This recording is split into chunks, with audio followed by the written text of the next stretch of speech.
Es-tu prête à passer au niveau supérieur? Si c'est ton cas, écoute attentivement ce qui suit. Je vais partager avec toi des tips qui valent des dizaines de milliers d'euros. Si tu es une femme et que tu fais du business en ligne, que tu sois infopreneur, coach, freelance ou encore e-commerçante, ce qui suit dans cette vidéo va changer ta façon de percevoir ton avenir. La valeur que je vais te donner est essentielle pour la survie de ton business. D'ailleurs, si ton business n'augmente pas son chiffre d'affaires chaque année, c'est sûrement qu'il meurt à petit feu. Si tu veux développer ton business au-delà de ton audience, si tu veux obtenir des ventes régulières et prédictibles, et si tu veux construire un business solide et pérenne, et tout ça en respectant tes valeurs et ton éthique, regarde bien cette vidéo jusqu'au bout. Je vais te présenter la méthode que j'applique et qui est celle utilisée dans le secret par les marketeurs qui font beaucoup d'argent en ligne. Iman Razi, Sabi Subi, Grant Cardone et même des femmes comme nous, Leila Hormozi, Inaya Macmillan et j'en passe. Ce système va sécuriser ton business sur le long terme et développer tes ventes de manière significative, régulière et en quasi automatique. Voici la dure réalité. Le monde de l'infoprenariat évolue rapidement. Les clients demandent toujours plus, la concurrence s'intensifie et les plateformes modifient constamment leurs algorithmes. C'est comme essayer de construire une maison sur des sables mouvants. Et ce n'est pas seulement une question d'argent. Le stress constant, l'incertitude, la solitude, le manque de sommeil, tout cela a un impact sur notre santé, nos relations, notre qualité de vie. Et c'était pas ce que tu imaginais avant de commencer. Tu es devenu esclave de ton business. Ça, c'était avant que tu me connaisses. Je vais te révéler la méthode concrète pour que tu aies une feuille de route claire. Mais avant tout ça, laisse-moi me présenter. Je suis Iman, fondatrice de l'agence Swab. On aide les infopreneuses qui stagnent dans le business à générer plus de revenus avec des stratégies marketing à la pointe et des systèmes d'acquisition automatique. J'ai plus de 17 ans d'expérience dans la com et le marketing. J'ai travaillé pour les plus grandes marques de luxe et de l'industrie et généré des millions de vues pour mes clients. Aujourd'hui, je vais te présenter les fondements d'un business qui tourne, utilisé par les plus grands marketeurs au monde. Ce système va non seulement t'aider à monétiser, mais aussi à construire un business solide dans le temps que tu pourras transmettre à tes enfants. D'ailleurs, si tu rencontres des points de blocage dans ton business et que tu veux mieux structurer ton offre en ligne, réserve un appel avec moi. Je te donnerai des conseils personnalisés. C'est offert et ça ne t'engage à rien. Le lien se trouve dans la description. Avant toute chose, retiens bien ça. Tu ne dois pas travailler dans ton business, mais sur ton business. Tu as remarqué que j'aime bien imager. Donc dis-toi que la conception de ton business, c'est comme la conception d'un bébé dans le ventre de sa mère. C'est une matrice, un ensemble de points interconnectés qui se soutiennent les uns les autres pour une harmonie parfaite. Le schéma est simple, mais tellement puissant. Avant d'entrer dans l'explication du concept, je voulais que tu saches que le but de mes vidéos, c'est de rendre accessible le marketing aux femmes entrepreneurs qui veulent se préserver. Le marketing, c'est un milieu qui semble opaque, compliqué vu de l'extérieur, avec des approches trop théoriques. Mais là, je te transmets une valeur concrète, claire, que tu pourras appliquer directement sur ton business. Alors, pourquoi une matrice? Les business en ligne classiques sont pensés à court terme. Tout le monde peut lancer une formation, un coaching ou être freelance, mais combien reste sur le long terme? Quand je dis long terme, je parle d'à peine 5 ans. Le digital est en constante évolution. Rares sont celles qui tiennent dans le temps. Tu es peut-être la meilleure dans ton domaine, mais si ton entreprise ne possède pas les piliers dont on va parler, alors ton business en ligne reste fragile. Allez, on passe derrière mon écran. Alors une matrice, c'est quoi? Ce sont des points interconnectés qui se supportent les uns les autres. Je dirais même qu'ils dépendent des uns des autres. Ces points, qui sont clairement des piliers, permettent de standardiser ton process pour aller plus vite et surtout plus loin dans ton business. Donc, voici les piliers que l'on va détailler, donc un par un, d'une manière, disons, plutôt générale, parce que chacun des piliers vraiment a une valeur qui est extrêmement riche, en fait, et qui demande à ce qu'une seule vidéo leur soit consacrée. Mais tu auras déjà une vue d'ensemble sur ce que chacun des piliers, en fait, représente, ce qu'ils vont apporter dans ton business et vraiment leur importance. Alors là, on va commencer par la marque. Donc la marque, c'est le poumon de ton business. C'est ce qui permet d'être à la fois reconnaissable, singulière, identifiable auprès de la masse et donc bien évidemment de vendre plus facilement. En fait, le business en ligne évolue tellement rapidement et la concurrence est de plus en plus présente qu'il est simplement primordial d'avoir une marque. Alors, quand je dis marque de l'entreprise, mais je dis aussi marque personnelle, personal branding, on dit en anglais. Donc, ça, c'est surtout pour les services en ligne. Alors, si je prends un exemple, donc moi, je suis ImansWab. C'est mon personal branding. À travers ImansWab, je transmets mes valeurs personnelles, je transmets une personnalité, je transmets quelque chose d'humain en réalité. Et à travers l'agence Swab, donc ça c'est la marque de l'agence a elle particulièrement un code couleur précis, un wording qui va être étudié, un positionnement. Et l'idée en fait, c'est que en fait ton personal branding, c'est lui qui va pousser la marque de ton entreprise ou de ton service. À terme, l'idéal, c'est que c'est que la marque de ton entreprise soit plus importante, plus forte que ta marque personnelle, pour t'en détacher au fur et à mesure. Et penser éventuellement à une revente ou des choses comme ça. C'est pour ça que je te dis ça. C'est-à-dire que quand on lance un business, certes, on le lance parce qu'on voit les résultats donc sur le court terme, pour en vivre, pour être libre. Voilà, chacune a ses raisons. Mais à terme, il faut aussi penser revente. C'est-à-dire que ça aussi, c'est quelque chose qui est extrêmement important, c'est de se dire de mettre quelque chose en place qui soit hyper processisé, pour lequel je sois complètement remplaçable et qu'une personne pourrait racheter derrière ou une entreprise et ensuite repartir sur d'autres business, des choses comme ça. Mais c'est quelque chose qu'il va avoir en tête dès le départ. Et ça part dès la stratégie qu'on a de marque à laquelle on ne pense pas forcément. Mais effectivement, ta stratégie de marque, en fait, et surtout ta marque d'entreprise, à un moment pèsera tellement que ton personal branding sera beaucoup plus discret en réalité. Et c'est à ce moment-là que c'est intéressant éventuellement de vendre si on le souhaite, si on a besoin de liquidité ou d'autres projets. Donc, c'est un pilier évidemment à ne pas négliger comme tous les autres. Mais pour que, là vraiment, je suis allée vraiment très loin en fait dans l'objectif et la vision qu'on peut avoir. Mais c'est quelque chose qu'il faut vraiment avoir en tête dès le départ. Alors ensuite, on va parler de ce pilier, qui est absolument essentiel, qui est le produit ou le service. Donc, que te dire, si ce n'est que c'est évidemment la pièce maîtresse. Donc, ce qui est essentiel, c'est vraiment d'apporter un service ou de proposer un produit qui soit 5 étoiles, je dirais même 6 étoiles. L'important vraiment, c'est de surdélivrer. C'est donner quelque chose vraiment d'encore mieux que ce que ton client espérait. Alors, pourquoi? Parce que, évidemment, la satisfaction client, elle est simplement essentielle et ta réputation aussi d'une manière plus générale. Donc, si tu as un bon produit ou un bon service, quand je dis produit, j'intègre aussi service. Hein. Donc, ça marche à la fois pour les infopreneuses, pour les e-commerçantes, les freelances, les coachs. En fait, vraiment, ça t'aidera à développer ce qu'on appelle une LTV client. La LTV, c'est aussi un autre concept pour lequel je consacrerai sûrement une autre vidéo. D'ailleurs, n'hésite pas, laisse-moi en commentaire les sujets que tu souhaites que je traite d'un point de vue marketing. Et je ferai une vidéo en fait pour t'expliquer tout ça. Alors, on ferme la parenthèse. Donc là, quand on parle de LTV, en fait, pour faire court, c'est l'argent que ton client dépensera chez toi au total sur une période de temps donnée. Quand tu vends un produit, tu te dis pas simplement, voilà, je vends tel produit, one shot, une fois, et ensuite, c'est fini. Non. Il faut se dire, en fait, que derrière ce produit, il faut proposer aussi d'autres choses, en fait, pour que ton client achète et réachète chez toi. D'ailleurs, il y a un marketeur américain qui disait que un client qui est déjà donc chez toi a 15 fois plus de chances d'acheter à nouveau chez toi qu'un étranger qui ne te connaît pas. Bon, après, ça semble absolument évident. Mais ce qui est évident n'est pas forcément mis en place. Et ce client-là, il faut lui proposer d'autres choses. Il ne faut pas simplement lui vendre un produit et ensuite le laisser, en fait, le laisser soit sans rien, soit aller à la concurrence. Donc voilà, c'est ce qu'on appelle la LTV, ça se calcule, en anglais, ça s'appelle Long Time Value pour un client. Et donc ça, c'est aussi un aspect qui est vraiment essentiel dans le business.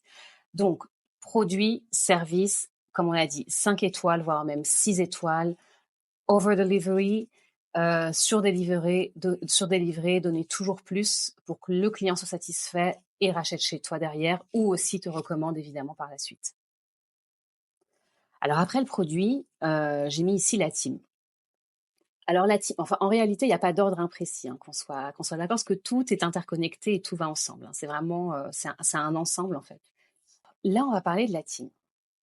La team, c'est quoi? La team, c'est ton équipe. Comme je te disais précédemment, tu ne dois pas travailler dans ton business, mais sur ton business. Alors, comment travailler sur son business? Alors, c'est grâce à la team, simplement.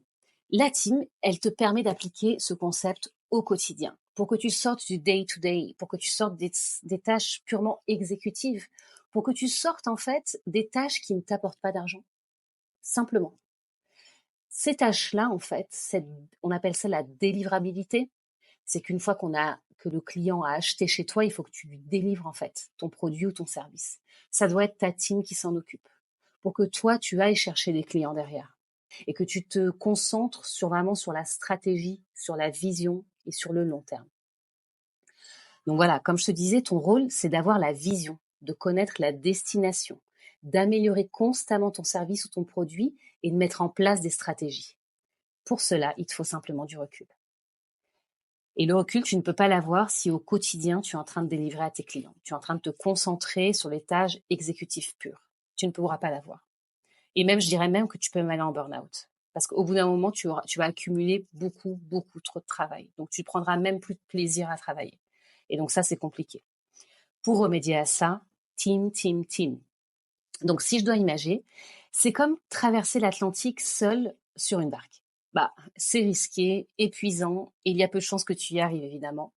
Donc, pour réussir cette traversée, il te faut déjà un navire et il te faut un équipage qui a des tâches précises, que l'on appelle des SOP, et on en verra ça plus tard.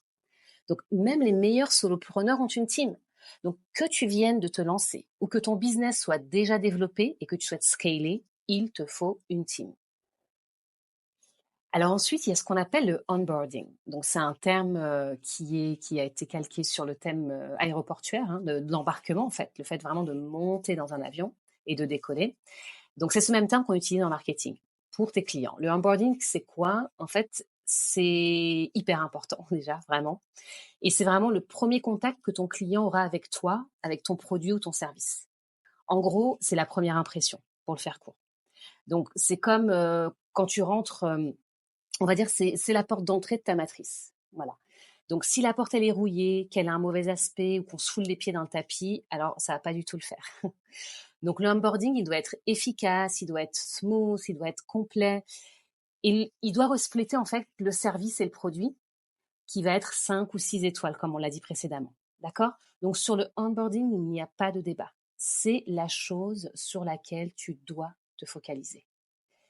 Je vais te montrer plus tard comment faciliter le onboarding, comment l'automatiser. Alors maintenant, on va parler d'acquisition. L'acquisition, c'est the main, c'est le principal, c'est le plus important. L'acquisition, c'est quoi? C'est le fait de toucher de nouveaux prospects pour les convertir en clients. Donc, les prospects, on appelle ça lead en marketing. Donc, tu me verras souvent utiliser ce terme. Peut-être que tu as déjà entendu parler de lead generation, par exemple. Donc, c'est un domaine qui est hyper large. Il y a énormément de manières de faire de l'acquisition, de faire que les gens connaissent ton produit. Donc, l'acquisition, c'est le fait de faire connaître ton produit à un maximum de prospects, un maximum de leads, pour qu'ensuite ils découvrent ta marque, ils découvrent également ton produit. Une fois qu'ils achètent ton produit, ils sont en contact avec ta team, qui les renvoie vers le onboarding. Tu comprends comme tout s'interconnecte en réalité. Donc l'acquisition, c'est un domaine qui est extrêmement large, qui est passionnant d'ailleurs, qui en lui-même a des dizaines, voire des vingtaines de sous-catégories. Donc comment générer du lead, comment toucher un maximum de personnes, comment vendre. Et ce sera l'objet de plusieurs vidéos que je ferai, que tu pourras implémenter immédiatement dans ton business. Donc là, on a vu vraiment les piliers principaux de ce premier noyau, en fait, et sur lesquels il faut travailler pour que tout soit solide, en fait. Et tu verras qu'ensuite, tout marchera en automatique quasiment. Donc, la marque, le produit, la team, l'onboarding, l'acquisition. Maintenant, nous allons voir les sous-piliers de ces mêmes piliers et de quelle manière ils dépendent les uns des autres. Si ça fait près de 17 minutes maintenant que tu es avec moi et que tu regardes cette vidéo, c'est sûrement la première fois que tu entends parler de marketing de manière si claire et concrète. Donc si tu te sens bloqué dans ton business ou que tu vois tes ventes stagner ou pire baisser, ne t'inquiète pas, il y a des solutions. Réserve un appel de 30 minutes avec moi et je te donnerai des conseils personnalisés et gratuitement. Allez, on continue. Alors là, je te montre vraiment l'ensemble de la matrice. Donc avec les premiers piliers que nous avons vus précédemment, et les sous-piliers, en fait, les sous-catégories qui sont aussi interdépendants. Alors, on va parler du premier pilier qui est la data, en fait. Donc, la data que tu as stockée pour transmettre à ta team ou pour proposer des nouvelles offres ou encore créer du contenu. Mais quand je dis stocker, c'est d'une manière naturelle. C'est toutes les informations qui font que tu es toi, en fait. C'est ton expérience, ton expertise, les nouvelles informations que tu acquiers en te formant, par exemple, ou en ayant des retours clients qui te permettent d'améliorer ton service. D'ailleurs, en parlant de ça, il y a vraiment un concept qui est essentiel dans ce pilier qui est la data. C'est le concept, je vais le noter ici, comme ça sera plus clair. Donc, c'est le concept d'input. Input, c'est le fait d'entrer l'information, une nouvelle information que tu vas acquérir. Process. Process, cette information, tu vas l'intégrer en fait à ton process. Donc, il va faire partie en fait de ton offre, de ton business ou même des process internes avec ta team. Donc, quand tu l'implémentes, ça devient un output, d'accord? Parce que là, il sort du fait qu'il soit processisé pour qu'il soit vraiment concret en fait. Il existe, tu l'as mis en place. Et ensuite, feedback. Feedback, c'est le retour que tu vas avoir de ce nouvel input que tu as processisé. Le feedback que tu auras par ta clientèle, que tu auras par ta team directement. Et en fait, ce feedback va te permettre d'améliorer ensuite l'input et le process. Le feedback va donner un nouvel input, une nouvelle information qui elle-même va être processisée. Et ensuite, voilà, c'est un cercle comme ça, mais un cercle qui est très vertueux. Et donc ça, c'est quelque chose que tu dois utiliser absolument dans tout dans ton business. Ça doit fonctionner dans ta création de contenu, dans l'élaboration de ton offre, dans la délivrabilité, dans tout. Input, process, output, feedback. Alors, sans ressources, donc sans cette data et ce nouvel input, tu auras du mal à tenir dans le temps. C'est vraiment important de te positionner comme une experte et donc de te former constamment sur des ressources, même gratuites. Je ne te parle pas forcément de mastermind à 30K, mais c'est important d'investir sur toi parce que c'est cet investissement qui va ensuite t'apporter de l'argent. Alors maintenant, on va parler du back-end. Alors, le back-end, je les rejoins au produit en fait parce qu'ils sont vraiment intimement liés. C'est quelque chose dont on parle très peu sur le marché français. Donc en fait, il y a le front-end. Le front-end, c'est le produit pour le coup. C'est vraiment ce que tu mets en avant en front. Donc c'est ce que tu mets en avant à vendre. Et le back-end, c'est ce qui est derrière en fait ce produit. Je te parlais tout à l'heure de LTV. La LTV fait partie par exemple du back-end. Et en fait, le back-end, c'est ce que tu vas proposer à ton client pour anticiper ses futurs problèmes. Si je prends un exemple, tu vends une formation sur l'éducation des enfants de 0 à 3 ans, par exemple. Alors, le prochain problème que ta cliente va sûrement avoir, c'est d'avoir des solutions pour son enfant de 3 à 6 ans, de 6 à 12 ou plus encore, en fait, parce que l'enfant va évidemment grandir et les problématiques sont différentes. Donc, c'est quelque chose que tu peux déjà anticiper. Le back-end, c'est quelque chose que l'on travaille, qui est en lien avec le produit et aussi l'acquisition, dans le sens où le back-end, en fait, c'est le fait de relancer tes clients. Le back-end, tu le trouves dans ta clientèle actuelle. OK? Alors maintenant, on va parler de process SOPs. Donc, ils sont directement liés à la team, mais également au onboarding ou à l'acquisition pour tes clients. C'est-à-dire que ce sont tous les process que tu vas mettre en place pour standardiser au maximum les relations que tu vas avoir à la fois avec ton client, à la fois avec ta team dans ton business. Et comme je te l'ai dit, aussi pour une revente future, probable, pour ne pas que tout tourne simplement autour de toi, qu'il y ait des process qui soient mis en place et que chaque personne puisse être interchangeable. Donc, ce sont des SOP, c'est quoi? Ce sont des process qui sont très clairs, que tu fournis à ton équipe pour standardiser les tâches, d'accord? Donc, il y a des méthodes pour les faire. Alors là, j'avais noté, voilà, il y a une petite vidéo qui en parle que je vais te montrer. Et aussi, par exemple, les étapes. Donc, un SOP, ça veut dire System Operation Procedure. Donc, comment ça se présente en fait? Donc, il y a 3 étapes essentielles, donc qui sont de définir la tâche. Donc, c'est lister les tâches. Ensuite, les mettre en place dans un système, c'est-à-dire que tu décris chacune des tâches et chaque étape avec précision sur un script. Ok? Donc, c'est quelque chose d'écrit. Et à côté, tu te filmes en train de faire la tâche. D'accord? Comme ça, la personne qui devra effectuer cette tâche aura toutes les informations sans que tu aies besoin de répéter à chaque fois ou de répéter pour chaque nouvelle personne, par exemple, que tu vas intégrer dans ta team. On va regarder rapidement la vidéo. You are as strong as your systems. So how do you build a system? Let's create one for onboarding a new employee. Number one, get a Google Sheet and create 3 columns. Label them task, system, and Loom. Number 2, in the task column, put all the tasks that this person will perform in their role. Number 3, in the system column, document each task in a Google Doc step by step. Make the steps detailed and aim to order them from 1 to 7. This is like an instruction manual on how the person can best perform the task. Number 4, in the Loom column, film yourself performing each task using Loom and then copy and paste that video into this column. Proceed to create documentation and videos for each of the tasks on the list until you've done this for around 20 tasks. And voila, you've effectively documented an entire role and can now hand this off to a new hire. Donc ensuite, on va parler donc d'automatisation. Alors l'automatisation, c'est pas non plus le nerf de la guerre, mais disons que c'est une facilité que l'on a à l'heure actuelle et qui serait dommage de s'en priver.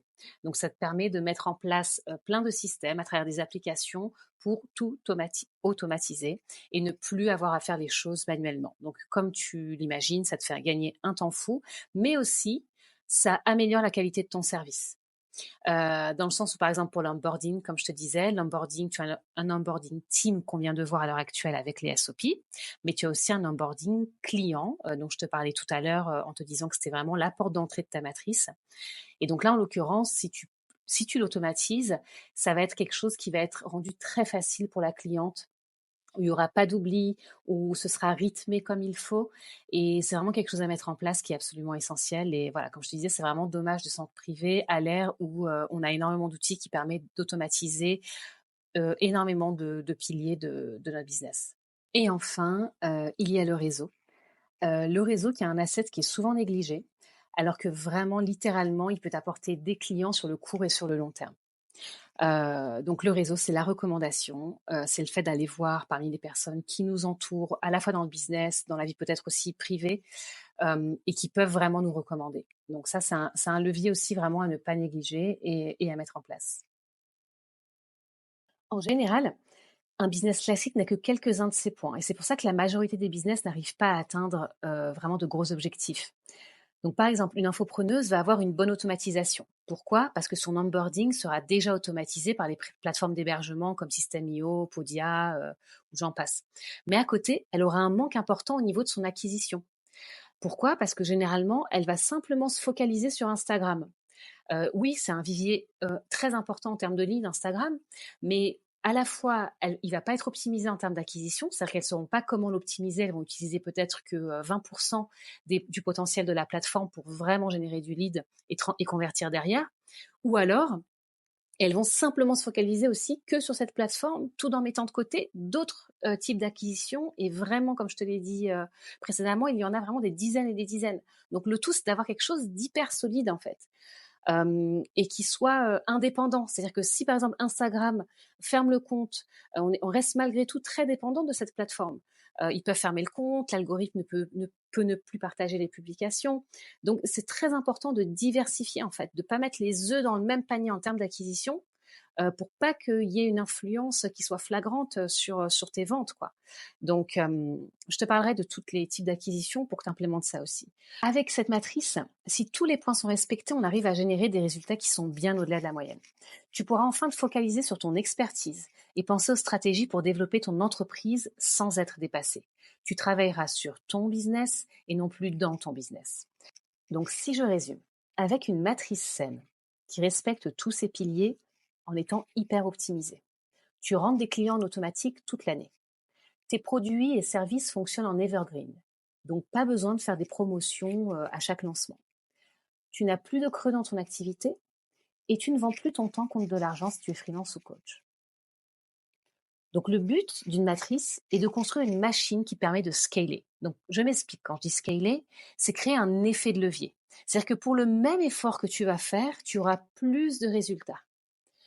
Donc voilà, nous arrivons au terme de cette vidéo. J'espère vraiment que ce contenu t'aura apporté des clés pour t'aider dans ton business en ligne et te donner une vision plus large des opportunités.